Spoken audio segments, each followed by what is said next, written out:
मुग्धा और उसकी सास के बीच पूरा समय सास के किसी न किसी काम को लेकर मतभेद चलते ही रहते हैं। बहू, ओ बहू, जरा चाय बना दे। मुग्धा चाय लेकर आती है। ये लीजिए, और कुछ चाहिए? अरे नहीं, बस चाय पीने का मन था। जाओ, तुम दूसरा काम करो। चाय पीने के थोड़ी देर बाद सास दोबारा मुग्धा को आवाज लगाती है। अरे बहू रे, आओ बहू, जरा हलवा तो बना दे, मीठा खाने को मन हो रहा है। इसी तरह मुग्धा की सास पूरा समय कोई ना कोई काम बताकर उसे रसोई से बाहर तक निकलने नहीं देती। कभी चाय, कभी हलवा, कभी पानी तो कभी दूध, हर समय खाने को चाहिए और उसके लिए अपने हाथ पर बिल्कुल नहीं हिलाने। परेशान किया हुआ है इन्होंने। सास के जबरदस्ती परेशान करने की आदतों से दुखी मुग्धा एक शाम सचिन के साथ अपने कमरे में बैठी हुई बात कर रही होती है। सुनो जी, मम्मी जी की ये जानबूझकर मुझे परेशान करने की फरमाइशों से मैं बहुत फ्रस्ट्रेट हो चुकी हूँ। पूरे दिन में एक सेकंड का आराम नहीं मिलता। रसोई से बाहर कदम रखती नहीं कि बहू ये बना दे, बहुरी वो बना दे। अरे इनकी फरमाइशें चलती ही रहती है। अरे मुग्धा, माँ खाने की शौकीन है, पर उम्र हो चली है, खुद खाना नहीं बना सकती, इसलिए तुमसे बोलती है। अरे तो शौक भी उम्र देख कर रखने चाहिए ना। समझ में नहीं आता, हर समय फेविकॉल का जोड़ लगाए सोफे से चिपकी बैठी रहती है। इतना सब डाइजेस्ट कैसे हो जाता है उन्हें? अरे तुम मेरी माँ से इतनी नफरत कैसे कर सकती हो? मैं उसे नफरत नहीं करती जी, बस परेशान हूँ। जहां मुग्धा अपने पति से ये सब बोल रही होती है, वहीं उसकी सास भी कमरे के बाहर दरवाजे से कान लगाए सारी बातें सुन रही होती है और अगली दोपहर रसोई में मुग्धा के पास जाती है। बहू, आज ना मेरा कुछ मसालेदार खाने का मन है। तो चाय बना दूं? मुझे बहुत पसंद है। अरे ना, ऐसा कर लिट्टी चोखा बना ले।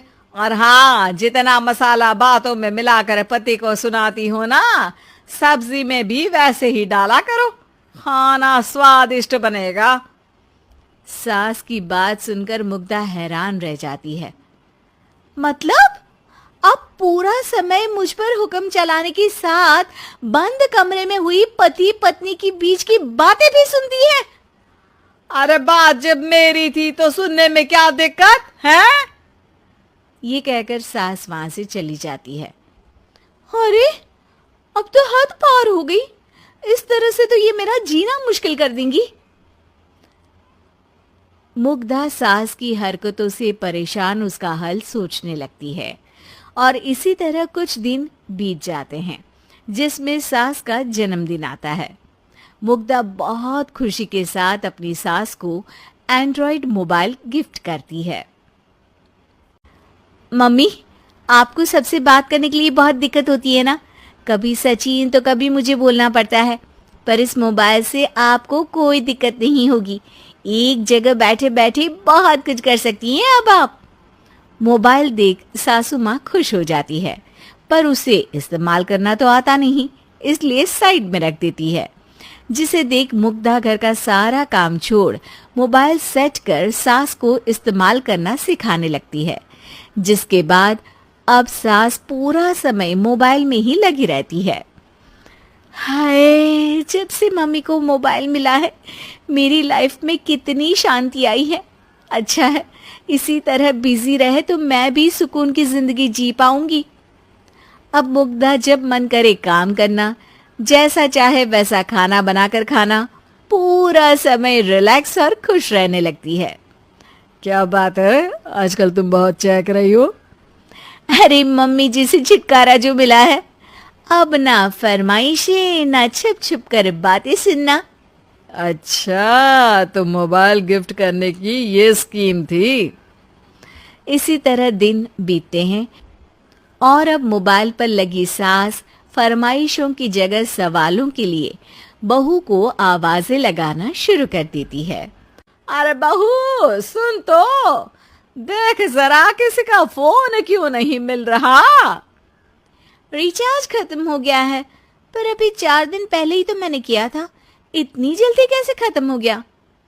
अरे मैंने कल तेरी कनाडा वाली मौसी सास से 3 घंटे बात की थी ना। क्या? इतना महंगा तो मोबाइल भी नहीं आया जितना महंगा इसका रिचार्ज पड़ रहा है। इसके बाद तो जैसे मुग्धा के दिन के 24 घंटे में से 20 घंटे सास के पास उनके मोबाइल रिलेटेड प्रॉब्लम सॉल्व करने की ड्यूटी ही बन जाती है। अरे मुग्धा, ये मोबाइल में अचानक तेरी मौसी सास की शक्ल क्यों दिखने लगी, और ये तो हिल भी रही है। मम्मी, ये गूगल डुओ का वीडियो कॉल है, इसमें आप बात करने के साथ एक दूसरे की शक्ल भी देख सकती हो। अच्छा, ये तूने मुझे पहले क्यों नहीं बताया? अब बताने के लिए पहले नहीं बताया।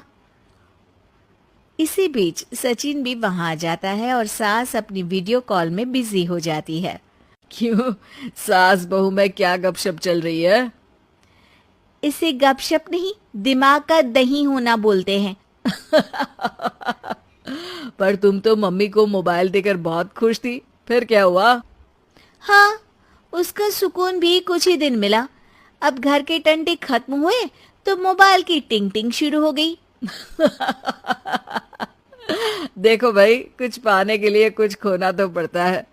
आखिर तुमने मोबाइल अपने फायदे के लिए ही तो दिया है, तो फिर सवालों के जवाब भी देने पड़ेंगे, क्योंकि जब तक उनके हाथ में ये फुंथरू रहेगा तुम्हारी लाइफ में प्राइवेसी और सुकून रहेंगे। कहने का मतलब है अगर इससे प्यार बढ़े तो दाग अच्छे हैं। अरे मुझे पहले दिन से ही पता है मोबाइल किस मकसद से दिया गया है, भूलो मत। इससे पहले मैं बातें ही सुनती थी। सास की ये बात सुनकर मुग्धा शॉक में और सचिन हंसता रह जाता है।